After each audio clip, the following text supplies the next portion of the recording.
ഇമോഷണലായിട്ടുള്ള വൈകാരികമായിട്ടുള്ള ഒരു പ്രതിസന്ധിയെ തരണം ചെയ്യാൻ നമുക്ക് സാധിക്കണം. എങ്കിലൊക്കെ മാത്രമേ വൈകാരികമായിട്ട് നമുക്ക് ആരോഗ്യമുണ്ടെന്ന് പറയാൻ പറ്റത്തുള്ളൂ. അത് കഴിഞ്ഞിട്ടുള്ളത് സോഷ്യൽ സന്തോഷമുള്ളപ്പോൾ മാത്രമേ നമുക്ക് പൂർണ്ണമായിട്ടുള്ള സന്തോഷം ലഭിക്കുകയുള്ളൂ.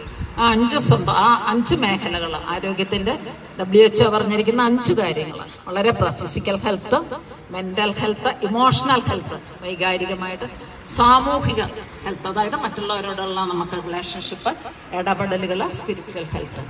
അന്താരാഷ്ട്ര വനിതാ ദിനത്തിനോടനുബന്ധിച്ച് നമ്മുടെ അസോസിയേഷൻ്റെ വക വനിതാ ദിന ഗംഭീര ഒരു പരിപാടി നടക്കുകയുണ്ടായി. ആ പരിപാടിയിലെ ചില പ്രസക്തമായ ഭാഗങ്ങളാണ് നിങ്ങളിപ്പോൾ കണ്ടിട്ടുള്ളത്. അപ്പോൾ ഇതിൻ്റെ ഫുൾ വീഡിയോ ഉച്ചയ്ക്ക് 1:30 ശേഷം നമ്മുടെ ചാനലിൽ അല്ലെങ്കിൽ നമ്മുടെ പേജിൽ വരുന്നതാണ്. അപ്പോൾ എല്ലാവരും ഒന്ന് കണ്ടു നോക്കാനായിട്ട് മറക്കല്ലേ. വളരെ ഇൻട്രസ്റ്റിംഗ് ആയിട്ടുള്ളതും ചില മെസ്സേജുകൾ ഉൾക്കൊള്ളുന്നതുമായ ഒരു പരിപാടിയായിരുന്നു.